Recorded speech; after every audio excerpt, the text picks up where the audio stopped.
안녕하세요. 김태훈 목사입니다. 뚜벅뚜벅 메시지. 오늘은 잠언 강의 12번째입니다. 인생을 남는 장사로 이끄는 법. 인생을 남는 장사로 이끄는 법. 잠언 11장 1절에서 8절의 말씀 가지고 함께 뚜벅뚜벅 걸어가겠습니다. 여러분, 마태복음 25장에는 우리가 잘 아는 달란트 비유가 나옵니다. 주인이 멀리 떠나며 종들에게 각각 5달란트, 2달란트, 1달란트를 맡깁니다. 여기서 1달란트는 여러분 결코 적은 돈이 아닙니다. 1달란트는 약 6,000데나리온이라고 하는데요. 당대 노동자가 약 20년 동안 하루도 쉬지 않고 벌어야 하는 일평생의 소득에 해당되는 거금이 1달란트입니다. 주인이 이렇게 큰 돈을 맡긴 목적은 단순히 돈을 더 늘리는 것이 아니라 종들에게 일할 기회와 미천을 주고 그들의 충성됨과 성실함을 확인하여 더 큰 것을 맡기기 위함이었죠. 그러나 1달란트 받은 종은 주인의 선한 의도를 오해하고 두려워해서 땅에 묻어두었다가 악하고 게으른 종이라고 책망을 받았습니다.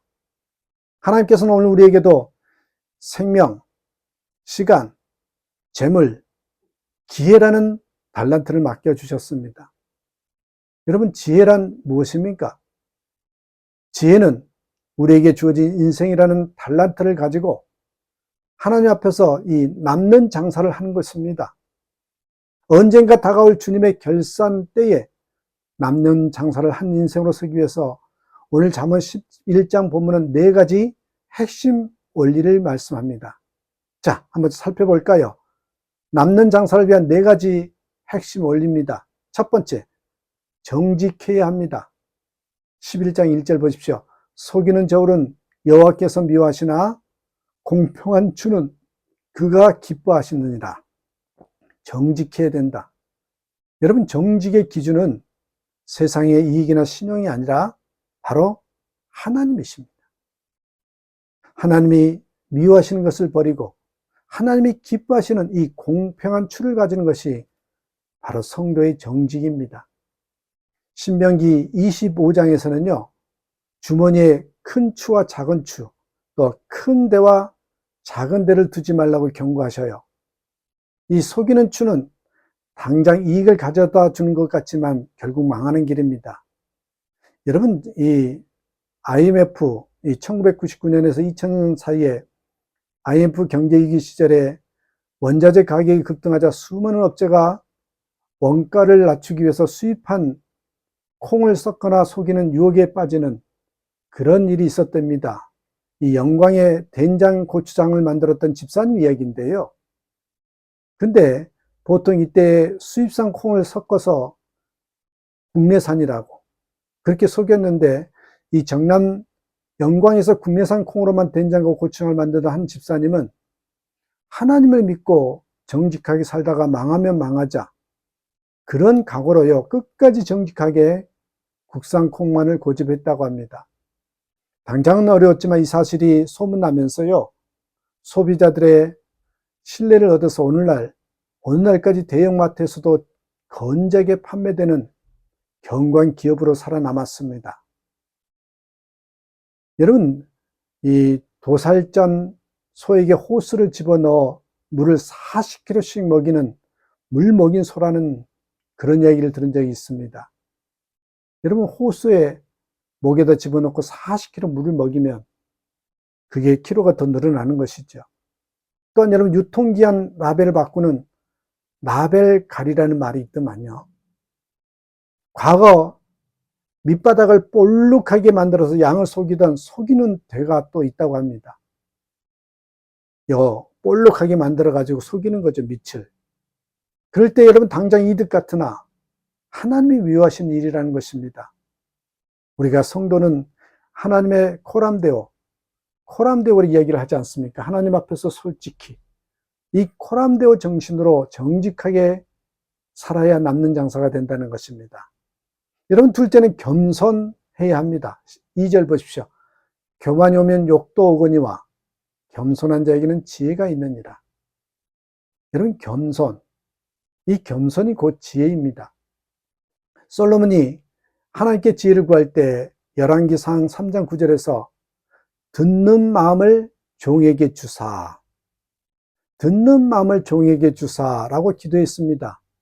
여러분, 겸손함이란 내 주장을 떠드는 것이 아니라 듣는 마음이랍니다. 듣는 마음이 겸손합니다. 그렇잖아요, 여러분. 교만하면 남의 말을 들을 수 없어서 배움이 막히고 결국 망하게 되잖아요.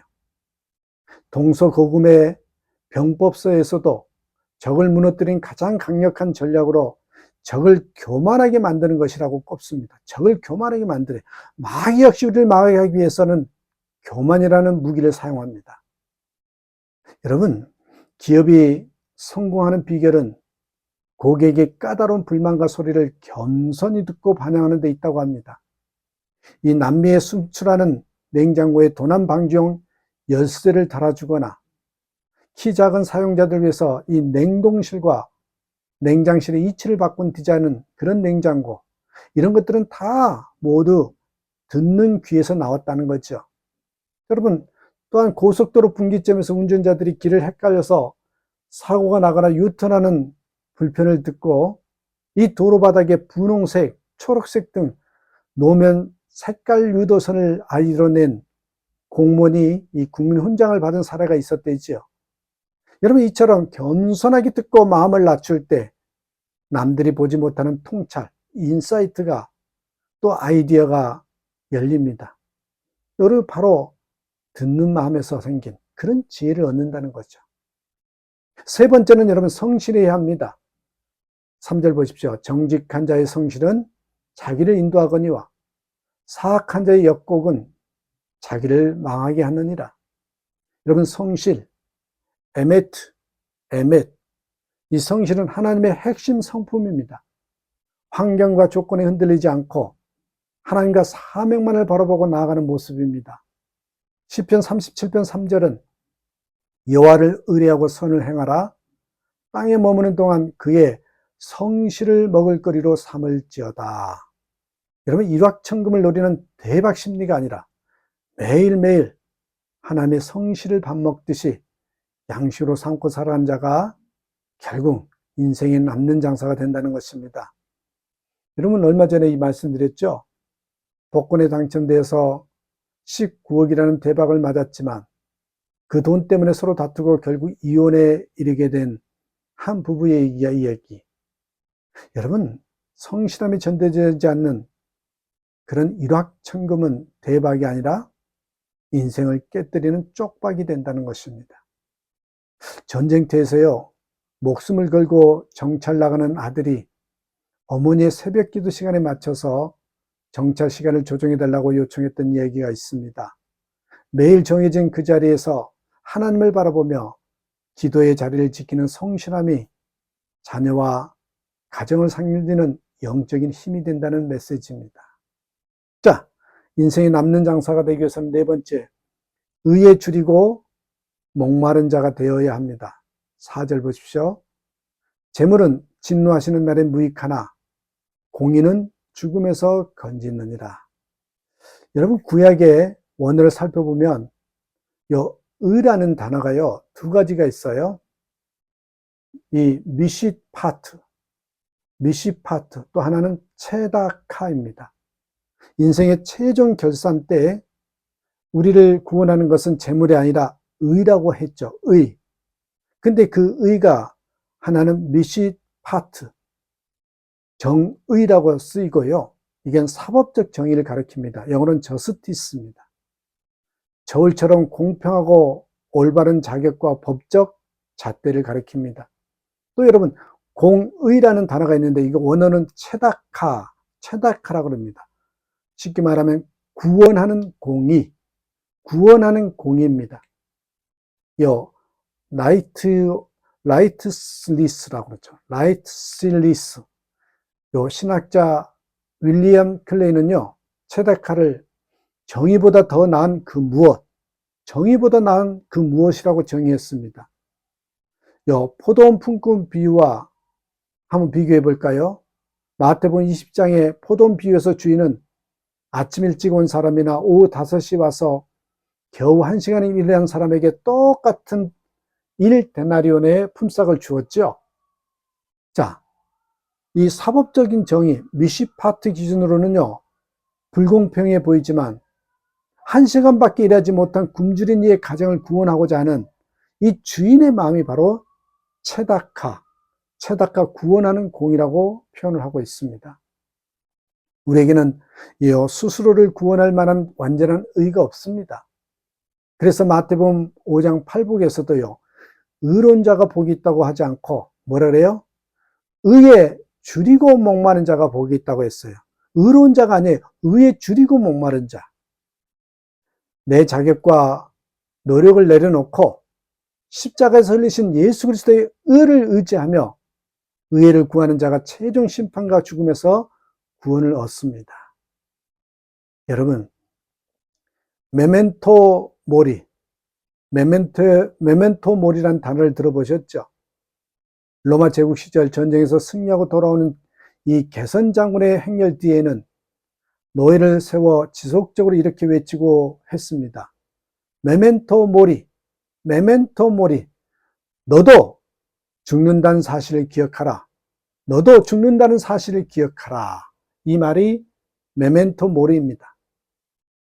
승리의 영광에 도취하여 교만하지 말고 인간은 언젠가 반드시 하나님 앞에 서서 죽음과 결산을 맞이하는 존재임을 기억하라는 뜻입니다. 여러분, 이제 5절부터 8절은 요약하고 결단의 내용이거든요. 악인은 죽을 때 그 소망이 끊어지지만 하나님 앞에서 정직, 겸손, 성실함으로 살아온 자, 무엇보다 주님의 의를 붙드는 자는 환난에서 구원을 얻고 마지막 결산의 날에 최종 승리하게 된다는 그런 메시지입니다. 자, 오늘 하루도 하나님께서 우리에게 맡기신 생명과 시간의 달란트를 가지고 속이지 않는 정직함으로, 듣는 마음의 겸손함으로, 변함없는 성실함으로 살아가시길 바랍니다. 내 힘을 의지하지 않고 십자가의 의를 붙들 때 하나님께서 우리의 삶을 더없이 멋진 인생, 남는 장사가 되도록 축복하신다는 걸 잊지 마시고 주님 의지하고 살아가는 저와 여러분 되시기를 주님의 이름으로 축복합니다. 감사합니다.